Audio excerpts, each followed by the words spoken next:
आखिर किस बात के लिए कर्ण की आंखें द्रौपदी के लिए भर आई। और द्रौपदी महाभारत काल की सबसे सुंदर स्त्री थी। और जब द्रौपदी का स्वयंवर हुआ था तो पूरे आर्यावर्त के राजा महाराजा सब उस स्वयंवर में आए थे और उस स्वयंवर में सारे राजा विफल हो गए थे। तब कर्ण ने बड़ी आसानी से स्वयंवर वाले धनुष को उठाकर उसकी प्रत्यंचा चढ़ा दिया था। और जब कर्ण मछली की आंख में निशाना लगाने वाले थे तब तक द्रौपदी उठकर खड़ी हो गई और कर्ण का अपमान करके बोली कि मैं एक सूत पुत्र से विवाह नहीं कर सकती।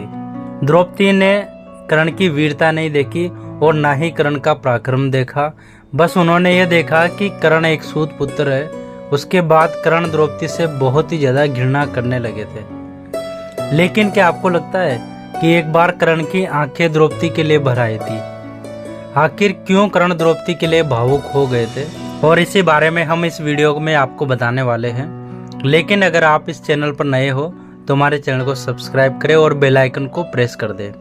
कर्ण हमेशा अपने जीवन में दान पुण्य किया करते थे और हमेशा अपने दिए गए वचनों का पालन किया करते थे। और जीवन में हजारों घटनाएं होने के बावजूद भी कर्ण ने कभी भी हार नहीं मानी। और इसी वजह से कौरव पक्ष से युद्ध करने की वजह से उनका सभी कौरव सम्मान किया करते थे। और कर्ण ने अपने जीवन में बहुत सारी गलतियां भी की थी। उनकी सबसे बड़ी गलती थी कि उसने द्रौपदी का भरी सभा में अपमान किया था। युद्ध सभा में जब युधिष्ठिर ने एक एक करके सभी पांडवों को दांव पर लगा दिया था और वह सब के सब जुए में हारते चले गए थे। और उसके बाद युधिष्ठिर ने अपनी पत्नी द्रौपदी को भी दांव पर लगा दिया था और युधिष्ठिर उसे भी हार गए थे। और फिर उसके बाद दुशासन ने द्रौपदी के बालों को खींचकर उसे भरी युद्ध सभा में लेकर गया। कर्ण ने उस समय द्रौपदी की मदद नहीं की। तब कर्ण ने दुशासन को रोकने की कोशिश नहीं की, बल्कि द्रौपदी का अपमान करते हुए कर्ण ने कहा कि देवताओं ने स्त्रियों के लिए सिर्फ एक पति का विधान किया है, लेकिन इसके तो 5 पति है, तो यह निश्चित ही कोई वेश्या है। द्रौपदी स्वयंवर में जब द्रौपदी ने कर्ण को सूत पुत्र कहकर उसका अपमान किया था और शायद इसी वजह से भरी सभा में कर्ण ने द्रौपदी का अपमान करके उसका बदला लिया था। तो फिर जिस द्रौपदी की वजह से कर्ण इतनी नफरत किया करते थे तो फिर उसके लिए क्यों कर्ण की आंखें आंसुओं से भर गई थी? दोस्तों, जब कुरुक्षेत्र का युद्ध शुरू होने वाला था तब भगवान श्री कृष्ण कर्ण से मिलने गए थे। तब भगवान श्री कृष्ण ने कर्ण को उसकी असली पहचान बताई थी कि कर्ण, तुम सूत पुत्र नहीं हो, तुम तो कुंती पुत्र हो और माता कुंती के विवाह से पहले तुम्हारा जन्म हो गया था और इसी वजह से माता कुंती ने तुम्हें गंगा में बहा दिया था। तब से तुम्हें अधिरथ और राधा ने पाल पोस कर बड़ा किया था। कर्ण, पांडव तुम्हारे भाई है और तुम उनके पक्ष में आ जाओ, और अगर तुम पांडवों के पक्ष में लड़ोगे तो बड़े भ्राता होने के कारण तुम ही हस्तिनापुर का सम्राट बनोगे। अर्जुन तुम्हारा सारथी बनेगा और मैं और युद्धवंशी मिलकर सारे तुम्हारे पीछे चला करेंगे। पांडवों के ज्येष्ठ भ्राता होने के कारण द्रौपदी भी तुमसे विवाह करेगी।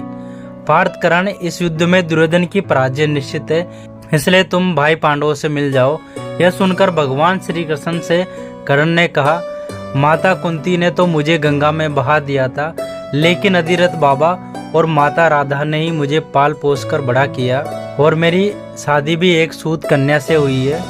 सूत पुत्र होने के कारण मुझे जिंदगी भर अपमानित होना पड़ा, तो आज मैं कैसे राधा पुत्र से कुंती पुत्र बन जाऊं?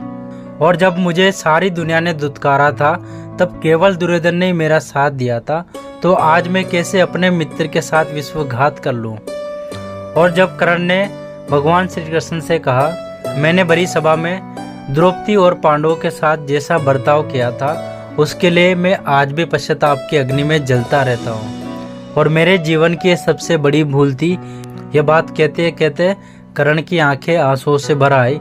फिर कर्ण ने अपने आंसू पोंछते हुए भगवान श्री कृष्ण से कहा, मैं जानता हूँ माधव कि इस युद्ध में मेरी पराजय निश्चित है, लेकिन फिर भी मैं अपने धर्म के अनुसार युद्ध करूंगा।